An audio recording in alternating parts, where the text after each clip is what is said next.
आम नुआ सरकार आसबार 7 मास पूरण होइछि एवं यही 7 मास भितरे किभଳି भाबरे ओडिशा को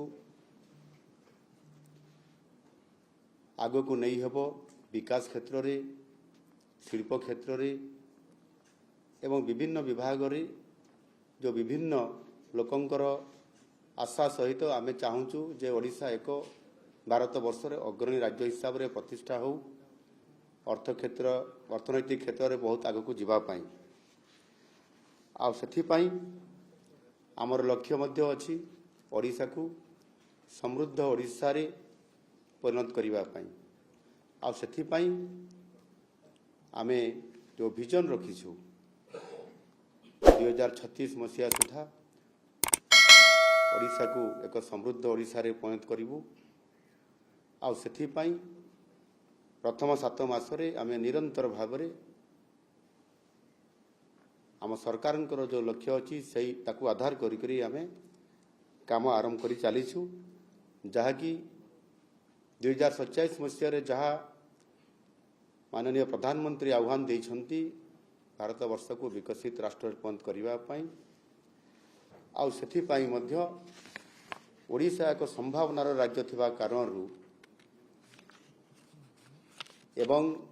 2047 मसीह जिते भारत वर्ष विकसित राष्ट्र परिणत हम सेते बेले संभावनार राज्य हिसाब रे ओडिशा एक ग्रोथ इंजिन हिसाब रे काम करूथबो आ से लक्ष्य नहीं निरंतर भाव रे काम करिबा सेति पाई विशेष करी भित्तिभूमि को सुदृढ़ करिबा एवं ता सहित व्यापक भाव रे किभଳି भाव रे आम ओडिशा राज्य रे निवेश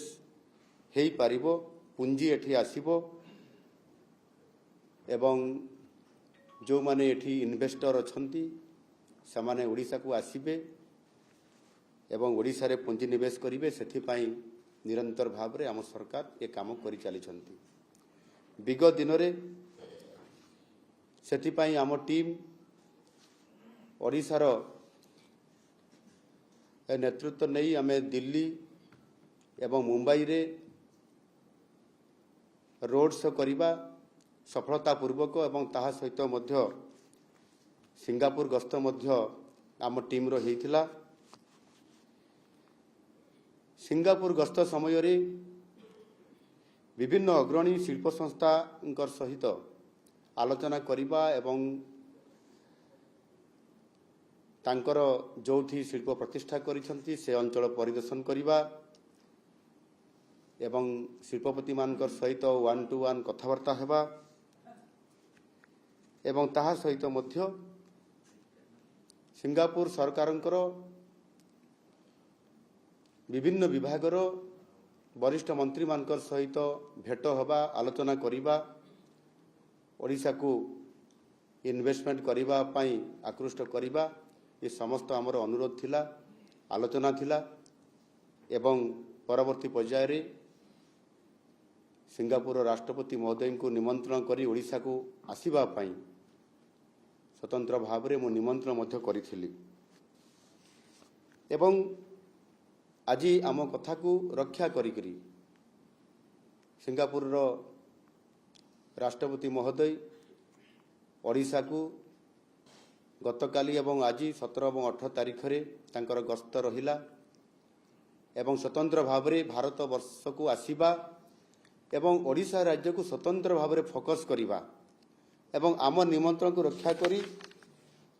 2 दुनिया ओडिशा गस्त निश्चित भाव रे आम पई गोटिए बहुत बड़ सम्मानर प्रश्न थिला एवं तांको ये गस्तर प्रभाव निश्चित भाव रे सुदूर प्रसारी हेबो राष्ट्रपति उपस्थिति रे आम सरकार सिंगापुर सहित 8टी गुरुत्वपूर्ण एमओयू करिसंती एई 8टी एमओयू द्वारा आमे ओडिशा पाई 8टी क्लियर कट आउटकम रो लक्ष्य रखिछु एगुड़िक कार्यकारी हेबा परे संपृक्त क्षेत्र गुड़िकरे आम राज्य ओडिशा विश्वर अग्रणी देश मानकर सहित मध्य समकक्ष हो पारिबो ये प्रकारर आमर आत्मविश्वास बढ़ी जाइछि। प्रथम एमओयू इडको सह सिंगापुर जो आमर रही सेमकर एमओयू जरिया ओडिशा रे विश्वस्तरीय मल्टी प्रोडक्ट इंडस्ट्रियल पार्क प्रतिष्ठा करा जिबा पई एवं सेथिरे अनेक सुजोग आज जो सृष्टि होइछि एहा द्वारा अत्याधुनिक टेक्नोलोजी प्रयोग करा जिबा सहित एही प्रोजेक्ट गुड़िक जेभली सस्टेनेबल हेबो सेथिप्रति सदा सर्वदा दृष्टि दिया जिवो एवं द्वितीय रे इपिकल सहित मध्य सेमकर सहित एक एमओयू साइन होइछि। एथिरे पारादीप रे एक ग्रीन शिपिंग कॉरिडोर और एक ग्रीन हाइड्रोजन प्लांट स्थापना करा जिवो। यह द्वारा भारतर ग्रीन एनर्जी क्षेत्र में ओडिशा एक अग्रणी राज्य भाव में प्रतिष्ठा हासिल करि परिबो आ सेथिपाई मध्य संपूर्ण भाव में एमओयू माध्यम ये काम को आगु को जीवा पाई मध्य सफलतापूर्वक काम हो पारि। तृतीय इपिकल और सिंगापुर सुरबन जुरंग मध्य होइतबा एमओयू अनुजाई पारादीप पीसीपीआईआर अंचल विकास पाई एक विस्तृत मास्टर प्लान प्रस्तुत करा जिवो। एथिरे मुख्यतः सस्टेनेबिलिटी रिन्यूएबल एनर्जी और वैल्यूएबल एडेड मैन्युफैक्चरिंग उपरे फोकस करा जिवो। चतुर्थ रे बीडीए और सुरबन जुरंग सहित जो एमओयू होइछि सेतिरे भुवनेश्वर निकट में एक अत्याधुनिक सहरर विकास पाई योजना प्रस्तुत करा जिवो। अत्याधुनिक सहरांचल योजना प्रस्तुत करिबारे सुरबन जुरंग दक्षता और अभिज्ञता आमको निश्चय सहायक हबो। आमर जेते बड़े गस्त थिला स्वतंत्र भाव में से प्रतिष्ठान को जीवा एवं ताको सहित आलोचना करिबा प्रत्यक्ष भाव में आमको प्रभावित करितला और सेतिपाई मध्य ये काम रे अग्रगति करिया पाई मध्य आमर भी ये योजना मध्य थिला और आज ताहा सफल हेबा पाई जाउछि।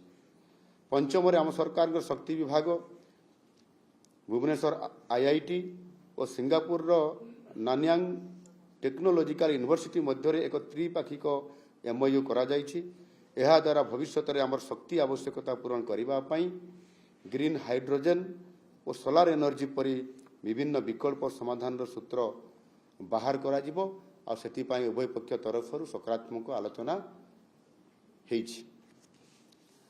षष्ठ रे ओडिशा इलेक्ट्रोनिक्स और आईटी विभाग सहित सिंगापुर ग्लोबल फाइनेंस और टेक्नोलॉजी नेटवर्क एवं जीएफटीएन सहित जो एमओयू होइछि सेथिरु आमे फाइनेंशियल टेक्नोलॉजी इकोसिस्टम रो विकास करिबा पई आमे लक्ष्य रखिछु। एहा द्वारा फिनटेक क्षेत्र रे अधिक निवेश आसीबो और इनोवेशन पई मध्य सुजोग सृष्टि करा जिवो। सप्तम रे स्किलिंग क्षेत्र रे आमे यथेष्ट अग्रगति करिछु किंतु भविष्यत रे आवश्यकता को दृष्टि रे रखी ओडिशा रे एक विश्वस्तरीय स्किल वर्कफोर्स प्रस्तुत करिवार आमर लक्ष्य रखा जाइछि।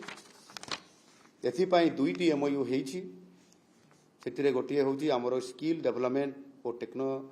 Technical education department Singapore ITES रो तांकर सहित गोटे एमओयू होइछि एवं अन्यटी होउछि नान्यांग टेक्नोलॉजिकल यूनिवर्सिटी सहित आईआईटी भुवनेश्वर एवं शक्ति विभाग मध्य आउ गोटे एमओयू करिसंती। एहा द्वारा आईटी आईटीईएस और सेमीकंडक्टर और अन्य अत्याधुनिक टेक्नोलॉजी क्षेत्र में आम युववर्गंकर दक्षता किभली भाव में वृद्धि करा जाई पारिबो सेथिपाई तांकर सहित आलोचना सफल आलोचना हेइछि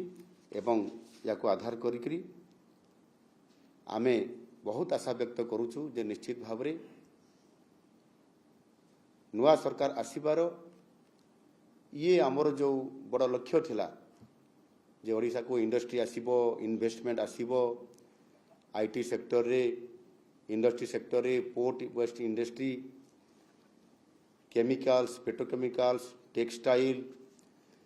एवं आमे जितेबाला संपर्क करिछु आम भारत वर्षर उद्योगपति मानकर सहित इन्वेस्टर मानकर सहित एवं विदेश रे बा विदेश रे जो माने अछंती इन्वेस्टर पुंजीपति मानकर सहित आलोचना करने द्वारा गोटे आशा व्यक्त करा जाउथला जे आमे निश्चित भाव में ओडिशा को आग को नबा पाई ये प्रकृष्ट समय एवं डबल इंजिन सरकार ओडिशा रे प्रथम थर करी आसीबा द्वारा माननीय यशस्वी प्रधानमंत्री नरेंद्र मोदी जी स्वतंत्र भाव में ओडिशा को फोकस करिबा डबल इंजिन सरकार आसीबा पाई तांकर जो अभिव्यक्ति थिला आ सेही आधार रे आज से ओडिशा को गुरुत्व आरोप करिसंती पूर्वोदयर कथा कहिसंती ओडिशा को फोकस करिसंती गत 7 मास भितरे ओडिशा को फोकस करिबा पाई 4 थर तांकर गस्त मध्य हेछि चलित मासरे पुणी 28 तारीख रे आसीबार कार्यक्रम मध्य अछि जेते बेले हमर Utkarsh Odisha make in Odisha conclave 2025 रो शुभारंभ हबो याकु जदि आमे देखिबा वास्तविक आधुनिक सहरांचल ठारू आरंभ करी नूतन सहर प्रतिष्ठा पेट्रोलियम केमिकल्स ग्रीन एनर्जी और दक्षता विकास परी आधुनिक क्षेत्रर विकास पाई वर्तमान आमर कार्यक्रम संपूर्ण भाव में प्रस्तुत होईछि आपण माने जानती जे प्रधानमंत्री प्रत्यक्ष ओडिशा प्रति जेभली भाव में फोकस रही आउ से दृष्टिकोण निश्चित भाव में ये डबल इंजिन सरकार एवं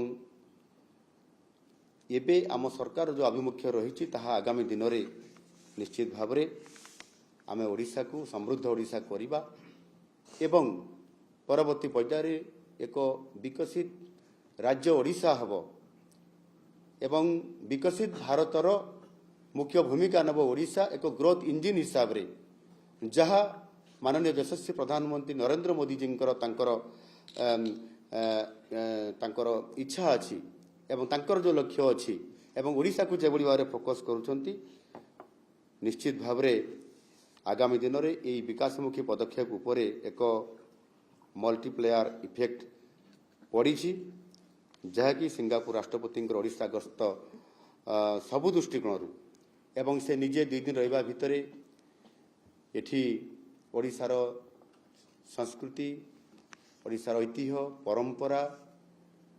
लोकसंगीत लोककला चित्रपट एवं भास्कर्य सेथिरे रघुराजपुर को जाई चित्रपट देखिबा एवं एक आयुष्मान आरोग्य मंदिर जो थे कि स्वास्थ्य उपरे फोकस करवा अंगनवाड़ी सेंटर को जीवा एवं आमर विश्व प्रसिद्ध कोणार्क को जीवा एवं अत्यधिक भाव में खुशी व्यक्त करी गतकाली मध्य कलाभूमि को जाइकरी जेभली भाव में से सेठी महाप्रभु जगन्नाथंकर तांकर समस्त से स्थान रे प्रभुंकर जो विभिन्न प्रकार तांकर संस्कृतिर जो जहाँ अच्छी ताकू देखिबा एवं अत्यंत प्रीत हवा एवं ओडिशा रे जो आमर विभिन्न प्रकार आमर प्रोडक्ट अच्छी ताकू देखिबा निजे मार्केटिंग करिबा निजे भितर पशिकी जो सेल्फ रे थिबा प्रत्येक विभिन्न प्रकार आमर साड़ी विभिन्न प्रकार आमर जो वस्त्र अंग वस्त्र को निजे ताकू सिलेक्ट करिबा एवं मार्केटिंग करिबा आश्चर्य भाव में 4 घंटा रु अधिक समय देवा केवल मार्केटिंग करिबारे ये होची आम ओडिशा प्रति तांकर जो भल पाइबा एवं आज जेभली परिस्थिति भितर से आज एठी जो क्षेत्र में मुझे कहली एमओयू साइन होती ये निश्चित भाव में सुदूर प्रसारी ओडिशार एवं ओडिशा को शिल्प क्षेत्र में आर्थिक क्षेत्र में एवं विशेष करिकी एठी किभली भाव में पोर्ट बेस्ड इंडस्ट्री को प्राधान्य दिज्व से समस्त प्रकार सहयोग करने जहाँ ସେଠି ଆଲୋଚନା ହୋଇଥିଲା, ତାକୁ କାର୍ଯ୍ୟରେ ପରିଣତ କରାଗଲା। ଯଦି ଆମେ ଦେଖିବା ବିଗତ ଦିନମାନଙ୍କରେ ଗତ 24 ବର୍ଷ କୁହନ୍ତୁ 25 ବର୍ଷ କୁହନ୍ତୁ ଏ ଲମ୍ବା ରାଜନୈତିକ ଇତିହାସରେ ଓଡ଼ିଶାରେ ଜଣେ ରାଷ୍ଟ୍ରର ମୁଖ୍ୟ ହିସାବରେ ଓଡ଼ିଶାକୁ ଆସିବା ଏବଂ ଗୋଟେ ରାଜ୍ୟକୁ ଗୁରୁତ୍ୱ ଦେବା, ଏଠି ଇନଭେଷ୍ଟମେଣ୍ଟ କରିବା ପାଇଁ ଯେଭଳି ଭାବରେ ଗୋଟେ ବନ୍ଧୁତାର ସହିତ ହାତ ମିଳେଇକରି କାମ କରିବା ଏବଂ 2 ଦିନ ଧରିକରି ରହିବା, ଇଏ ବାସ୍ତବିକ ବହୁତ ବଡ଼ ଗୋଟିଏ ସୁଦୂର ପ୍ରସାରୀ, ଇଏ ନିଶ୍ଚିତ ଭାବରେ ସଫଳତା। ଆଉ ମୁଁ ନିଶ୍ଚିତ ଭାବରେ ଆମ ଓଡ଼ିଶାର এই ଯେଉଁ ଘଟଣା ଘଟିଲା ଏବଂ ସେ 2 ଦିନ ରହିଲେ ଏବଂ ଏବେ କିଛି ସମୟ ପୂର୍ବରୁ ସେ ଏଠୁ ବିଦାୟ ନେଇକରି ଗଲେ, ଏହା ତାଙ୍କର ଓଡ଼ିଶା ଗସ୍ତ, ସିଙ୍ଗାପୁର ରାଷ୍ଟ୍ରପତିଙ୍କର ଓଡ଼ିଶା ଗସ୍ତ ଏକ ଆମ ପାଇଁ ଏକ ଐତିହାସିକ ଘଟଣା ହେବ। ବିକାଶର ଭିଜନକୁ ବାସ୍ତବତାରେ ପରିଣତ କରିବା ଦିଗରେ ଆମ ଓଡ଼ିଶା ପାଇଁ ଏହା ଏକ ମାଇଲଷ୍ଟୋନ୍ ହିସାବରେ ସାବ୍ୟସ୍ତ ହୋଇଛି। ଏହାଦ୍ୱାରା ନିଶ୍ଚିତ ଭାବରେ 2036 ସମୃଦ୍ଧ ଓଡ଼ିଶା ଗଠନ ପାଇଁ ଆମର ଲକ୍ଷ୍ୟ ପୂରଣ ଦିଗରେ ଏକ ସୁଦୃଢ଼ ଭିତ୍ତି ପଡ଼ିସାରିଛି। ଆଗାମୀ ଦିନରେ ତାହା ନିଶ୍ଚିତ ଭାବରେ ସଫଳତା ଲାଭ କରିବ ଏବଂ ଓଡ଼ିଶା ଭାରତବର୍ଷର ଅର୍ଥନୈତିକ କ୍ଷେତ୍ରରେ, ଭିତ୍ତିଭୂମି କ୍ଷେତ୍ରରେ ଶ୍ରେଷ୍ଠ 5ଟି ରାଜ୍ୟ ଭିତରେ ଓଡ଼ିଶା ପ୍ରବେଶ କରିବ ଏବଂ ସମୃଦ୍ଧ ଓଡ଼ିଶା ଗଠନ ହେବ। ଆଜିର ଇଏ ରାଷ୍ଟ୍ରପତି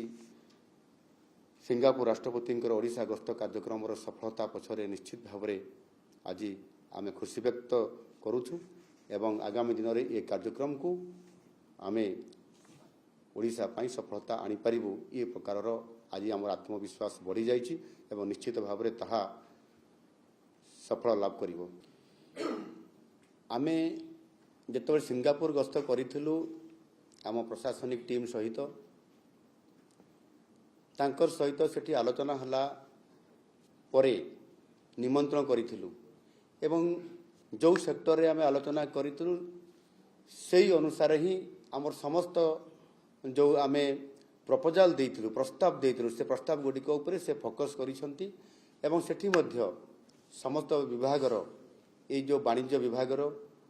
ଏବଂ ଆପଣଙ୍କର ଟ୍ରାନ୍ସପୋର୍ଟିଂ ବିଭାଗର, ସହରାଞ୍ଚଳ ବିକାଶର, IT ସେକ୍ଟରର, ଇଣ୍ଡଷ୍ଟ୍ରି ସେକ୍ଟରର, ପୋର୍ଟ ବେସ୍ ଇଣ୍ଡଷ୍ଟ୍ରି, ଏ ସମସ୍ତ କଥାକୁ ସେମିକଣ୍ଡକ୍ଟର ପର୍ଯ୍ୟନ୍ତ ସମସ୍ତ କଥାକୁ ଯାହା ଫୋକସ୍ କରିଥିଲୁ ସେହି ଆଧାରରେ ହିଁ ଆମେ ଆଲୋଚନା କଲା ପରେ ରାଷ୍ଟ୍ରପତି ମହୋଦୟଙ୍କୁ ନିମନ୍ତ୍ରଣ କଲା ପରେ ସେମାନେ ସ୍ୱତନ୍ତ୍ରତା ଯାହା ଦେଇଥିଲେ ଆମ କଥାକୁ ରକ୍ଷା କରିଥିଲେ ଏବଂ ଆଜି ଆଲୋଚନା ହୋଇଛି। ୟା ପରେ ମଧ୍ୟ ଆହୁରି ଅନେକ ସେକ୍ଟରରେ ମଧ୍ୟ ଆଗାମୀ ଦିନରେ ତାଙ୍କର ସହିତ ବୁଝାମଣା ପତ୍ର ହେବାର ସମ୍ଭାବନା ଅଛି। ସେମାନେ ମଧ୍ୟ ଆଶାବ୍ୟକ୍ତ କରିଛନ୍ତି ଏବଂ ଆମେ ଆଶାବାଦୀ ଅଛୁ, ଯାହା ଆମେ ଆଲୋଚନା କରିଥିଲୁ ତାହା ଆମେ ସଫଳତା ପାଇଛୁ। ଆଗାମୀ ଦିନରେ ଆହୁରି ମଧ୍ୟ ଅନେକ ବିଭାଗର ନିଶ୍ଚିତ ଭାବରେ ଏଥିରେ ଆମେ ତାଙ୍କର ସହିତ ବୁଝାମଣା କରିବାର ଆଲୋଚନା ଜାରି ରହିଛି ଏବଂ ନିଶ୍ଚିତ ଭାବରେ ତାହା ସମ୍ଭାବନା ହୋଇପାରିବ। ଏବଂ ଆଜିର ଏ ଗସ୍ତ ଫଳରେ ଆମର ଯେଉଁ ଉତ୍କର୍ଷ ଓଡ଼ିଶା ପାଇଁ ଯେଭଳି ଭାବରେ ଆମେ କରିବା ପାଇଁ ଯାଉଛୁ 28-29 ତାରିଖରେ ମେକ୍ ଇନ୍ ଓଡ଼ିଶା କନକ୍ଲେଭ୍, ତା ଉପରେ ବହୁତ ସୁଦୂର ପ୍ରସାରୀ ପ୍ରଭାବ ପଡ଼ିବା ଆରମ୍ଭ କରିଛି ଏବଂ ଅନେକ ଉଦ୍ୟୋଗୀ ନିବେଶକାରୀ ସେମାନେ ମଧ୍ୟ ଆମର ସହିତ ଯୋଗାଯୋଗରେ ସେମାନେ ଏବେ ଗୋଟିଏ ପ୍ରକାରର ସେମାନେ ପ୍ରତିଯୋଗିତା ଆଧାରରେ ସେମାନେ ଆମ ସହିତ ସମ୍ପର୍କ ରଖୁଛନ୍ତି ଏବଂ ନିଶ୍ଚିତ ଭାବରେ ଆଗାମୀ ଦିନରେ ଆମର ଯେଉଁ ଲକ୍ଷ୍ୟ ଅଛି 5 ଲକ୍ଷ କୋଟିରୁ ଉର୍ଦ୍ଧ୍ୱ ଟଙ୍କାର ଯେଉଁ ବୁଝାମଣା ପତ୍ର ସ୍ୱାକ୍ଷର କରିବା, MOU କରିବା ଏବଂ ତା ସହିତ ଆମେ ବିଭିନ୍ନ ସେକ୍ଟରର ପ୍ରୋଜେକ୍ଟକୁ ଆଗକୁ ନେବା, ତାହା ନିଶ୍ଚିତ ଭାବରେ ଆମେ ଭାବୁଛୁ ଯେ ବହୁତ ଅଧିକ ତାଠାରୁ ମଧ୍ୟ ଆସିବ। ସିଙ୍ଗଲ ୱିଣ୍ଡୋ ସିଷ୍ଟମ୍ ମାଧ୍ୟମରେ ଅନେକ ପ୍ରୋଜେକ୍ଟକୁ ଆମେ ଅନୁମୋଦନ କରିସାରିଛୁ। ସେଥିରେ 2.5 ଲକ୍ଷ କୋଟି ଟଙ୍କା ପାଖାପାଖିର ଆମେ ଅନୁମୋଦନ କଲା ପରେ ସେ ପ୍ରୋସେସ୍ ମଧ୍ୟ ବର୍ତ୍ତମାନ ଆରମ୍ଭ ହୋଇସାରିଛି ଏବଂ ଏ ସିଙ୍ଗଲ ୱିଣ୍ଡୋ ସିଷ୍ଟମ୍ ମାଧ୍ୟମରେ ମଧ୍ୟ ଇଏ ଆମର ଯେଉଁ ଉତ୍କର୍ଷ ଓଡ଼ିଶା କାର୍ଯ୍ୟକ୍ରମ ଅଛି ତା ପୂର୍ବରୁ ମଧ୍ୟ ଆହୁରି ଆବଶ୍ୟକତା ଅଛି। ତା ପୂର୍ବରୁ ଆହୁରି ଆମେ ସିଙ୍ଗଲ ୱିଣ୍ଡୋ ସିଷ୍ଟମ୍ ମାଧ୍ୟମରେ କିଛି ଅନୁମୋଦନ କରିବା ପାଇଁ ମଧ୍ୟ ଏବଂ ମେକ୍ ଇନ୍ ଓଡ଼ିଶା କନକ୍ଲେଭ୍ ଯେତେବେଳେ ଉତ୍କର୍ଷ ଓଡ଼ିଶା आसीजिव निश्चित भाव में निजे माननीय प्रधानमंत्री जी मध्य आसवाई से आमको से खबर करिसेंती मेसेज देइछंती। एणु सारा विश्वर जो माने बड़ बड़ निवेशकारी अछंती एवं भारत वर्षर से माने वर्तमान ओडिशा उपरे फोकस करूछंती। जेते बेले आज आपण देखंतु ये वास्तव कथा होउछि जे आमे सिंगापुर गलु निमंत्रण करलु एवं से देशर राष्ट्र मुख्य प्रथम थर करी ओडिशा को तांकर गस्त रहिला। ये आज जेते बेले सिंगापुर राष्ट्र मुख्य राष्ट्रपति एटी गस्त करछंती ओडिशा को सेते बेले अन्य राज्यर मुखिया माने समाने अनुरोध करुछंती सिंगापुर गस्त करिबा पई तांकर सहित संपर्क प्रतिष्ठा करिया पई। किंतु सिंगापुर राष्ट्रपति आम पाखक आसीचंती आम सहित सुसंपर्क प्रतिष्ठा करिया पई। एनु निश्चित भाव में आम से ये एक होउची ऐतिहासिक घटना एवं आमे आज ताहा सफलतार शीर्ष आड़ को जाऊँ आउ से निश्चित भाव में सफलता लाभ करूँ। से ओडिशार 4.5 कोटी जनसाधारण सहयोग आशीर्वाद एवं महाप्रभु जगन्नाथ आशीर्वाद सहित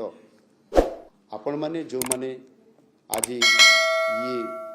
गणमाध्यम दायित्व और नेतृत्व नौछंती गणतंत्र चतुर्थ स्तंभ हिसाब से आपण मानकर मध्य एथिरे बहुत भूमिका अच्छी अवदान अच्छी। आपण माने जो काम करुछंती ओडिशार डेवलपमेंट पाई ओडिशार मंगल पाई ओडिशा को आगु को नेबा पाई ताहा निश्चित भाव में आपण मानकर सहयोग एवं समस्त ये वार्ता को मध्य जेबड़ी भाव में आपण माने कम्युनिकेट करुछंती आगामी दिन में सफलतार शीर्ष में पहुँचवा पाई आ बेसी दिन नुह निश्चित भाव में ओडिशा समृद्ध ओडिशा रे परिणत हब नुआ ओडिशा हब एवं से ओडिशा को आमे भारत वर्षर श्रेष्ठ 5टी राज्य रे आमे सामिल करि परिबा अर्थनैतिक क्षेत्र भित्तिभूमि क्षेत्र रे आ ताहा बेसी दिन नुह निश्चित भाव में जो गुरुदायित्व आमको दियाछि ताहा सफल नेतृत्व आम दे पारिबु। देखंतु एथर भिन्नता रहिबो जे गत सरकार कहूतिले आमे कथारे नुहे कामरे विश्वास करू किंतु केते तांकर कथा नुह करी जो काम करले तार जवाब तो ओडिशार जनसाधारण दे सारी किंतु आमको देखंतु गत 6 मास भितर आमे को प्रतिश्रुति देइतलु आ ताकू पूरण करिछु कि नाही आमे लाउ फळीछु कि नाही आमे कखारु आनिकरी लोकंक पाखरे पहुंचाई पारिछु कि नाही ये तार वास्तवता जो कि कृषक मानकर पाई कथा कहंतु बा महिला सशक्तिकरण कथा कहंतु बा आमे इन्वेस्टमेंट करिया पाई कथा भी कहंतु जहा कि मु एबे आपन मानक पाखरे रखिली जे एठी आमे सिंगल विंडो सिस्टम माध्यम रे मध्य एबे अनुमोदन करिकरी आमे एठी स्वतंत्रता देइछु एवं सेतिरे इन्वेस्टमेंट प्रक्रियाकरण आरंभ हेछि ये कथा सत्य कि नुह एतिरे सरकारी खाली थिबा पदवी गुटे कथा देखंतु जे सरकार को जदि आमे म्यान पावर बल जदि सरकार ठीक भाव में गुड गवर्नेंस चलई परिबा ताहले मध्य हमको म्यान पावर दरकार। गत सरकार खाली थिबा पदवी सेमिति रखी दउथिले एवं सरप्लस बजेट करूथिले आज आमे ये पर्यंत आमे नियुक्ति मेला माध्यम 20,000 रु अधिक नियुक्ति करि सारिछु। आगामी आउ किछि दिन भितर आउ 20,000 नियुक्ति करिवु म्यान पावर बढ़ेबु भित्तिभूमि को सुदृढ़ करिया पई हेले मध्य म्यान पावर आवश्यकता अछि। एणु एथिरे 6 मास भितर आम लाउ फड़िबा आपनकर कथा अनुसार से कथा को भी यह निश्चित भाव में आपण बुझी पारुथिबे जे आम सरकार कथा देइथिले कथा रखिले लोकंकर पई